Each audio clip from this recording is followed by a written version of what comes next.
89.5 FM radio, Subic Bay. And if you're not listening, you're stupid.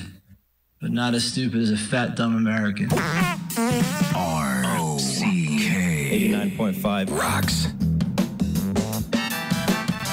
89.5 Subic Bay Radio. Once again, we are inviting all of you to the Labor Day special festivities happening at the Harbor Point tomorrow, starting up with the fun run. And then magkakaroon tayo ng Labor Day TikTok Challenge, as well as the Jobs Fair, 10 in the morning until 4 p.m.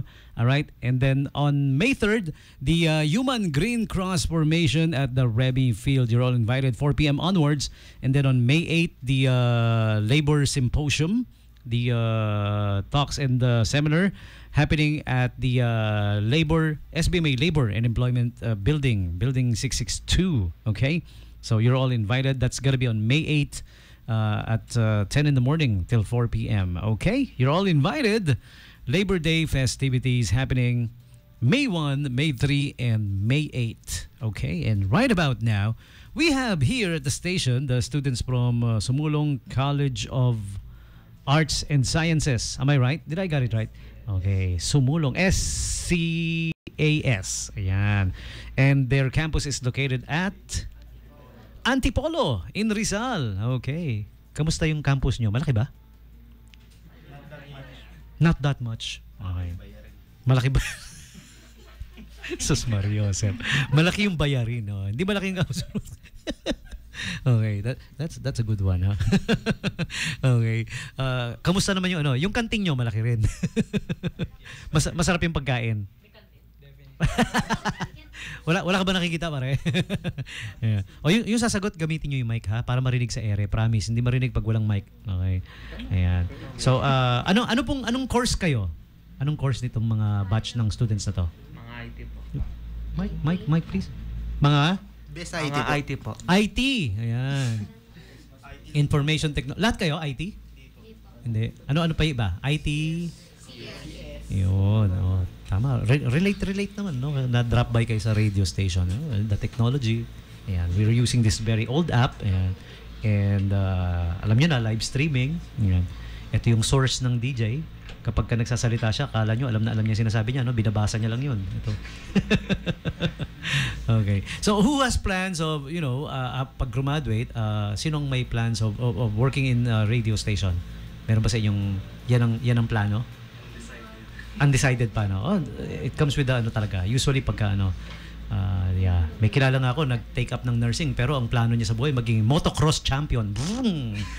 Pero nag-nursing, eh. Para siguro pag may na-injure, hihinto siya, atin. Yeah. Pero anyways, yeah, it is what it is. Ganun naman talaga. Minsan, yung hindi mo pinapangarap, di mo akalain, di ba? Alam niyo ba yung pinakamagaling na chef dito? Si Chef Mark Bernardo.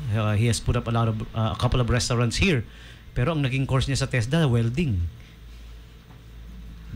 Tapos niya mag-welding, na-discover niya magaling pala siya magluto. Ayun na. Okay. Yan. Ako naman magtatanong sa inyo ulit.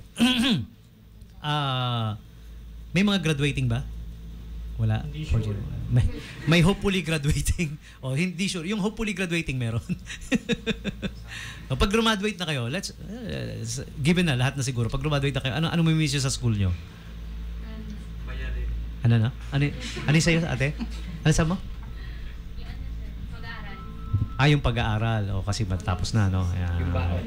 Yung baon? Baon, hindi sa school yun, eh. Sa nanay tatay yun, eh. Okay. Ayan. Would you like to tell us anong natanong ko na ba? Yung kakaiba sa school nyo na wala sa ibang school? Ayan. Bayarin pa rin, ano? Talagang bumabalik sa bayarin, eh, no? Well, that's life. Gano'n talaga. Mapastudyante ba? No? Pag parents na, yun pa rin. Bayarin pa rin. Hindi matapos-tapos yung bayarin na yan. No? Kailangan matagpuin natin yan tapos patigilin natin siya. Okay. Ayan. So, anything else you would like to add? You wanna tell our listeners na eto sa school namin, ganito, ganun. Wala yan sa lolo ko. Anybody? Would you like to take the mic? Or ano? Ikaw pare ko, trip ko lang. Invite mo sila na mag-aral sa school nyo. Mga kunyari nakikinig kayo, mga graduating, magka-college, mag-enroll na kayo sa parang commercial pare. So kung gusto nyo mag-aral sa ISCAS, isa lang din masasabi ko. Super solid din yung mga profs and yung, syempre, sinasabi na rin nila yung bayarin and super solid din talaga yung accommodating din lahat ng yung mismong staff and yung faculty, yung faculty, yun po. Yun, wow, thank you. Tapos lastly, aral na. Enroll na. Enroll na. Okay, thank you very much. All right, thank you. Salamat. Ayan. So, anong next stop nyo after 89.5? May next? Lunch. Ayun. Ayan, sasama ako dyan. Okay. Ayan. So, once again, thank you, Sumulong. Maraming salamat for dropping by. And thank you for making 89.5 a part of your stop. Ayan. Maraming salamat. Enjoy Subic. Masarap sa Subic. Mainit nga lang ngayon kasi summer. Ayan. Okay. Thank you guys. Salamat po. Alright. So, there you have it, people. Our... may next bus pa ba kayo na nasa labas? Kayo na yung last, no? Yeah, okay. Salamat. All right. So we will now play this next song. Music coming from Gorillaz. This is called Tomorrow Comes Today. Requested song, 895 Subic Bay Radio.